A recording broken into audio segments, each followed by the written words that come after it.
Welcome back into the GSMC Sports Podcast as we continue to preview tonight's Thursday night football matchup between the Patriots and the Jets. And I wanted to dive into the Patriots side of this conversation. We just talked about, New York is hoping that they can establish themselves as Super Bowl contenders, and the pressure is super high on Aaron Rodgers, Robert Saleh, the entire coaching staff there, and really the franchise as a whole to be able to capitalize on this season. The Patriots are on the opposite end of the pendulum there, where they are just looking to sort of build themselves up and start to instill a vision as to what the future of this organization looks like. And through 2 weeks, it has been, all things considered, a big success. Now, they've been 1-1, so obviously that does sort of go to show the low level of the bar that the Patriots are hoping to live up to. But as a Patriots fan myself that has lived through, I know also has lived through a lot of good experiences. It's not like I'm spoiled and don't have any perspective there. But these past few years have been a bit disastrous and have been some ugly, ugly offensive performances. So there was definitely a need to sort of move on from Bill Belichick, as difficult as that was, and find a new image of what they are going to build their team around. Drake Maye, I think that overall, just the vibes with the team are so much higher. You got videos of him pranking his coaches on the sideline before their game against Seattle this past weekend and just giggling to himself. I think that it's just a lot more fun of a team to root for in comparison to these past couple years where everything has been pretty miserable, all things considered.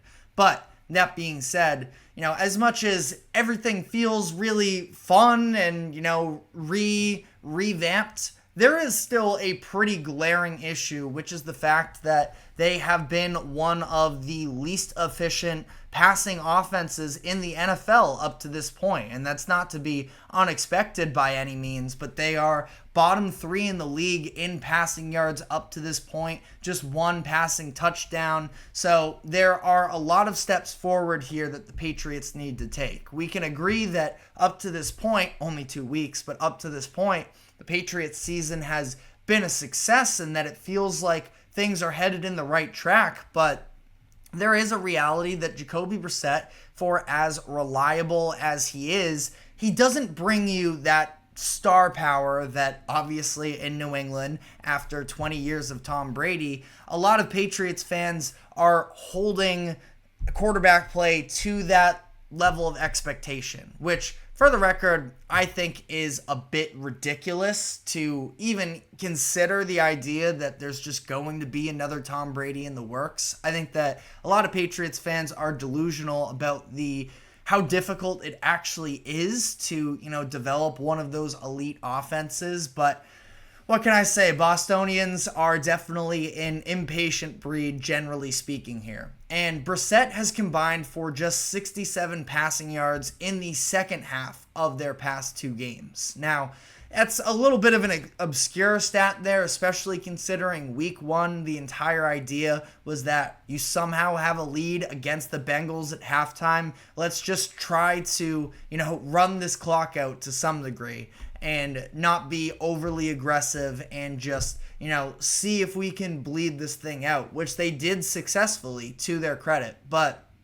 week 2, Jacoby Brissett looked really good in the first half. He was very efficient. I am still impressed with the level of mobility and evasiveness that he's had while in the pocket playing behind a bad offensive line, that there are a lot of positives there. But that being said, when the game sort of called for a play to be made, there wasn't really anything to this New England offense that scares the Seahawks in last week, or just generally speaking, anything that should scare opposing defenses moving forward in regards to the passing game. They have a bridge quarterback is just basically what Brissett is. Not that that's an insult or anything, but it's just kind of the reality of the situation. He's been a little bit of a journeyman. They have a bad pass blocking offensive line, and they're really without any, top end just receiving talent in general. I've been impressed with what I've seen from the tight ends. Hunter Henry had a big week last week, but ultimately there's not a lot that is going to keep defensive coordinators up scheming late at night, because I think the Patriots game plan is pretty straightforward. And that's what sort of brings me to this debate about should Drake Maye be getting looked at to take over the starting quarterback role shortly here in New England. Because, again, it's good to see the vision being built up, but it's clear they're missing that next level of dynamicism or explosion. And that is sort of what the idea of Drake Maye is, that he is a big body quarterback, that he's really athletic. He can run when he needs to, but his specialty really is more throwing first, which is something that, again, Brissett has done a phenomenal job of just not putting the ball in harm's way. I will note that he is tied with Aaron Rodgers for the best interception percentage of all time of qualified NFL quarterbacks. I don't know exactly what the attempts number is there. It might be 1,000, it might be 1,500, but Brissett is up there. And really, I think that more so just speaks to that he's safe. It's not like he is this huge ceiling raiser, but I think that the floor is a lot higher than a lot of NFL fans gave him coming into this season. And even still, it's not like he's operating under a great offensive system here, that he's just sort of doing what he can. But again, when you look at that second half and in overtime against Seattle, they're just, when the game gets tough, where, they were trying to run the ball more than anything in that second half, but if you get yourself into, a third and long, just doesn't feel like there's going to be an extremely high conversion rate on those types of situations. And that's something where we don't know whether or not Drake Maye would be able to sort of live up to those expectations, but it is a little bit of that unknown.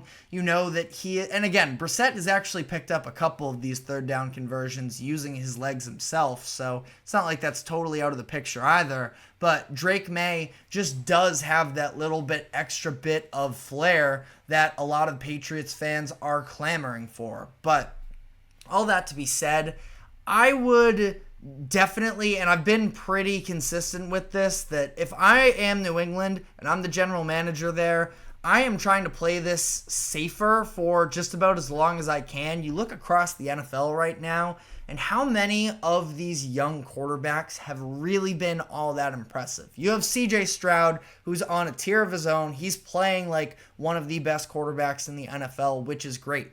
And I've talked about as well, I don't know if I've said it on air or if this is just conversations I've had behind the scenes, that, there are some similarities in regards to what the Texans were coming into last season and what the Patriots are this season.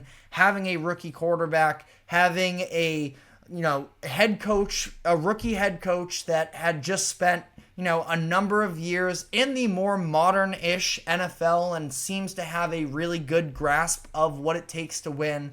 But, one of the biggest differences is that Texans at least have a good offensive line in front of CJ Stroud. They have Laramie Tunsil, one of the best blindside blocking offensive tackles in the league, that they're able to keep CJ Stroud upright. Jacoby Brissett already in these first couple games has just gotten beat up on, which is majorly concerning. And especially, coming off of a week where Bryce Young just got benched for the Panthers, I personally feel like there is no need to rush into this Drake Maye experiment, especially because sort of another example that I would use of these recent quarterbacks is that there are already a number of people that are sort of clamoring, did the Broncos make the wrong decision starting Bo Nix out of the gates? Should they have gone with one of the veteran quarterbacks that they have, really more so Jarrett Stidham than anything? Zach Wilson is there, and technically he's a little bit more veteran, but I don't know,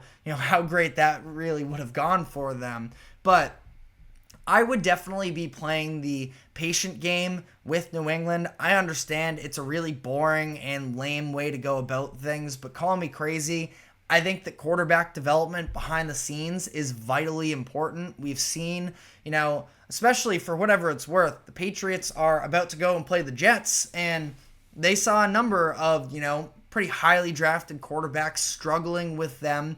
And now we're seeing Geno Smith and Sam Darnold start to have a little bit more success once they're removed, once they had time to sit and learn and sort of clean up their games. I was actually at the Monday Night Football game in what would have been 2019, I believe, where it was the Sam Darnold is seeing ghosts game, and it was disastrous there. And I think that I understand the excitement of it. Everybody's excited to see what it could look like, but I just see no reason really to rush into it. Now, that being said, we talked headed into this season of when would those landing spots be for Drake Maye to sort of have his best opportunity to succeed looking forward. You now look at these next two games. You are obviously in New York tonight, not going to make any sort of a crazy change during game time there. Then you are in San Francisco next week, very tough environment to play in. You could sort of talk yourself into maybe playing against Miami at home in week 5, but the Patriots have one of the most difficult schedules in the NFL this season. And as limited as Jacoby Brissett may be passing downfield, I just don't see the risk reward of it. Like I've said multiple times on this show already, the Patriots 2024 season is not about winning and losing games. Drake Maye, I don't even know if we can definitively say gives you a better chance to win because, we don't know what types of mistakes he could make. You know that you get stability from that quarterback position from Jacoby Brissett, even if there isn't an elite talent to go with it. But this is a defense that is trying to show that they can be one of the best forever for whatever it's worth as well. Jerod Mayo taking over at head coach. That defensive side of the ball is sort of going to be his calling card to some degree. If they are, in the positions that New England's offense put them in years past, that's not going to be a great sign. I mentioned the stat earlier in the show as well, the fact that this is the first time the Patriots have gone consecutive games without turning the ball over since weeks 12 and 13 of the 2022 season. Headed into this year, they had gone 15 straight games with a turnover. So as much as, it's a little bit underwhelming maybe to the eye, I still think that, underwhelming and boring is a better outcome than erratic and disastrous, which is what the Patriots have had these past couple years with the combination of Mac Jones and Bailey Zappi and whatever was going on with that coaching staff for a couple years, specifically looking at 2022 there with Matt Patricia being on offensive play calling duties, with Joe Judge being his right-hand man there. Just overall trying to steer as far away from that as possible, and I think that that's what Jacoby Brissett can bring you to some degree. But if you think that I'm being cowardly in this analysis, I'm willing to hear you out because there's a chance that I am being a little bit cowardly, but forgive me if I'm a little bit scarred as to watching the deterioration of Mac Jones these past few years because it was a roster that wasn't ready. And I can point to a couple examples, most, relevantly being the Bryce Young situation as to why it doesn't really do the team or the player any benefits to throw them in out of the gates when you know that the roster is not ready. But again, let me know what your thoughts are in the comment section. This is an open conversation here, so I will be willing to hear you out. But I want to now sort of shift focus here from, the reality of football and the behind the scenes stuff to on the field production, and specifically from a fantasy football perspective, as I'm going to be giving my thoughts on tonight's game from, who are the key players to start or sit tonight, and then overall going over week 3 and talking about my favorite plays of the weekend. And we do have a comment here from Sebastian on the note of fantasy football, where he proposes trade Kyron Williams, Drake London, and Tank Dell for CeeDee Lamb and Chris Olave. That is a very interesting proposition, actually.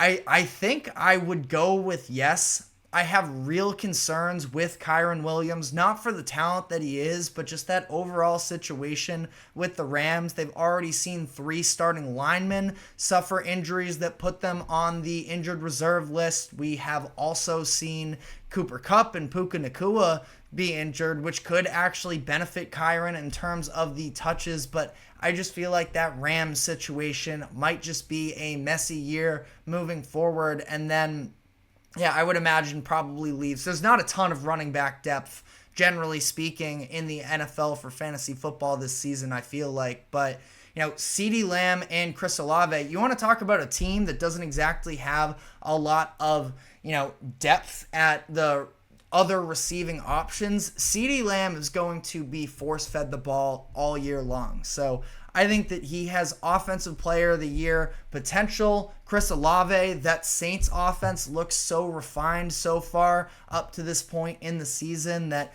I do love those players. Tank Dell is the third option on a Houston team that has a lot of mouths to feed from really all angles, running back as well with Joe Mixon. You throw in some Dalton Schultz from the tight end perception as well. That's a tough one. I just don't know how great that Falcons offense is going to be necessarily. Drake London's a very good player, but I don't know. I think that the upside with CeeDee and Olave is so high. I do understand if you're talking about, lack of depth at the running back position, that's where things can get a little bit of dicey. But my general thoughts are you capitalize on the most amount of talent and you can sort of piece things together from there that I feel like you could maybe even make an upgrade if need be. Sell off Chris Olave as well for some running back depth. But, I can see both sides of the argument, as Sebastian also adds. Pretty thin at running back, but the depth I have at receiver, I can make another trade for RB1 or 2. So exactly what I was saying as well. I think in fantasy football, my general thought, especially when you're early on in the season, is acquire as much talent as you can, and then exactly you can make those next moves from there. So, of course, happy to help Sebastian or anybody else as well. If you have fantasy football questions, we're going to be diving into all this upcoming Week 3 preview in the fantasy football world. But before we do so, we have to take a quick break. Do not go anywhere. We will be right back.